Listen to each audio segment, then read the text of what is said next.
Uttarakhand board 2024 के परिणाम घोषित हो चुके हैं और सभी छात्र छात्राओं में काफ़ी उत्साह भी देखने को मिल रहा है। हम अल्मोड़ा की बात करें तो अल्मोड़ा के रहने वाले पीयूष खोलिया ने पूरे प्रदेश का नाम रोशन किया है और उन्होंने पहली रैंक हासिल की है। तो वहीं नैनीताल की रहने वाली कंचन जोशी ने भी नाम रोशन करते हुए संयुक्त रूप से प्रदेश का भी नाम रोशन किया। हमारे साथ मौजूद हैं पीयूष खोलिया। आपका स्वागत है लोकल 18 में। किस तरह से देखते हैं, कैसे मेहनत करी आपने और जिस मुकाम में आप पहुँचे हैं उसके बारे में? सर वो मेहनत तो करी थी तभी रिज़ल्ट भी आया है। उसके अलावा मुकाम में तो बहुत छोटा मुकाम है सर मेरे लिए, तो मतलब ये इसमें ज़्यादा कुछ वो भी नहीं था। बाकी सिलेबस की जो किताब थी वो पढ़ ली, नोट्स बनाए, पढ़ लिए और मार्क्स भी उस हिसाब से आ गए। मेहनत करी, मार्क्स आ गए। अच्छा, पीसीएम आपका था सब्जेक्ट, तो कैसे देखते हैं जो सब्जेक्ट हैं, काफ़ी कठिन सब्जेक्ट हैं, तो आपने इसके लिए कैसे तैयारी करी थी? सर मेरा पीसीएम भी था, वैसे बायोलॉजी भी था विषय में एक। उसके अलावा सर कठिन नहीं था मेरे लिए, मतलब मेरे को जिसमें इंटरेस्ट आता था वो मैं पढ़ता था। जैसे कोई बच्चा होगा जिसे हिस्ट्री या ऐसे सब्जेक्ट पसंद है तो उसमें ऑटोमेटिकली मार्क्स आएंगे।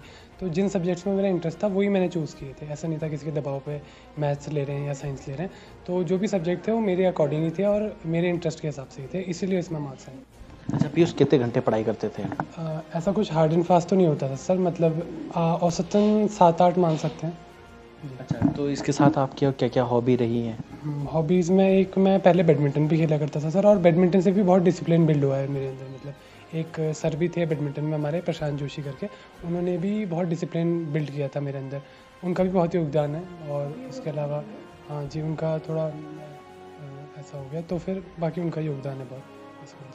तो पढ़ाई के साथ कैसे बैडमिंटन कैसे मैनेज कर पाते थे? वैसे तो सर प्रोफेशनली तो मैंने 10th में बंद कर दिया था वैसे बैडमिंटन खेलना। थोड़ा बहुत कभी कभार ऐसे हॉबी के तौर पे वैसे बैडमिंटन खेल लिया तो वैसे होता था। अच्छा, जो आज प्रदेश में आपने नाम रोशन किया उसका श्रेय किसको देना चाहते हैं आप? श्रेय तो सभी को, कलेक्टिव तौर से सभी को जाना चाहिए, टीचर्स को भी, पेरेंट्स को भी, माता जी को, और मैंने भी की है मेहनत, मुझे भी जाना चाहिए जी। तो टीचरों का कितना योगदान रहा है? टीचरों का भी बहुत योगदान रहा है, सपोर्टिव टीचर्स से बहुत। और हमारी क्लास टीचर जो थी दीपशिका मैम, वो भी बहुत सपोर्ट करती थी। केमिस्ट्री वाले सर भी, भूपेश मान सर, वो भी करते थे। और इंग्लिश वाले गुरुदेव सर भी करते थे। मैथ अर्जुन भी सर भी बहुत सपोर्ट करते थे मैथ्स वाले। और फरतियाल सर ने भी बहुत सपोर्ट किया। भले 1 नंबर बायोलॉजी में रह गया बस मेरा, उसका अभी भी मतलब खेत तो क्या है, 99 आगे बहुत है। उसके अलावा हिंदी वाले सर भी थे सर, वैसे वो हिंदी मेरा विषय तो नहीं था लेकिन उन्होंने भी काफ़ी सपोर्ट किया है, भास्कर कांडपाल सर। दोस्तों के साथ कैसे कॉम्बिनेशन रहता था पढ़ाई के प्रति? एक्चुअल में सर वैसे तो ऐसा था, मतलब उतने क्लोज फ्रेंड तो नहीं थे मेरे, क्योंकि मैं हमेशा मतलब अब मेरा इंटरेस्ट था पढ़ाई में तो उसी की बातें मैं करने लग जाता था। तो कुछ लोग तो थे जो मतलब इंटरेस्ट लेते थे उसमें, बाकी इन्जॉयमेंट भी होता था बहुत। ऐसा नहीं है हर समय पढ़ाई कर रहे हैं। पीयूष का आगे का सपना क्या है?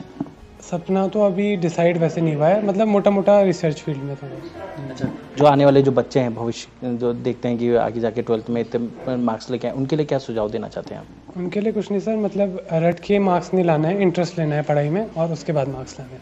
अच्छा, जो आप पढ़ाई करते थे वो कितना घंटे करते थे और कैसे स्टडी करते थे आप? लगभग मतलब कभी भी घंटे के तौर पे मैं पढ़ाई को मेज़र करूं ऐसा तो कभी नहीं था। औसतन मान सकते हैं 7-8 घंटे, और इक्वली डिस्ट्रीब्यूशन था जिसमें ज़्यादा मेमोराइज़ करना होता है। जिन सब्जेक्ट्स में अब याद तो करना ही पड़ता है समझ करके, तो उनको थोड़ा सा ज़्यादा, जैसे बायोलॉजी हो गया, केमिस्ट्री हो गया। बाकी मैथ्स भी बहुत ज़रूरी थी, मैथ्स में तो प्रैक्टिस ही करी है। और रेलेवेंट मोस्ट पढ़ा है मैंने, जो 12th बोर्ड्स के अकॉर्डिंग है ना। तो पढ़ने को तो बहुत कुछ है लेकिन ज़्यादा रेलेवेंट ही पढ़ा मैं 12th के अकॉर्डिंग। अच्छा, तो पढ़ाई आप क्या ट्यूशन लिया करते थे, कैसे? ट्यूशन वगैरह तो नहीं, ऑनलाइन वगैरह भी बहुत सपोर्ट हो जाता है ऑनलाइन पढ़ने से। वैसे एक मैथ्स मैंने एक ऑनलाइन भी बहुत मतलब हेल्प मिलती है सारे सब्जेक्ट्स पढ़ने में, तो तब उसमें भी हो गया। बहुत बहुत धन्यवाद, आपके उज्ज्वल के भविष्य की बहुत बहुत बधाई आपको। ये थे हमारे साथ मौजूद अल्मोड़ा के रहने वाले पीयूष खोलिया, जिन्होंने प्रदेश का नाम रोशन करते हुए पहली रैंक हासिल की है। उनका भविष्य का सपना है कि वह आगे जाकर रिसर्च की तैयारी करेंगे। उत्तराखंड के अल्मोड़ा से मैं रोहित भट्ट, लोकल 18 के लिए।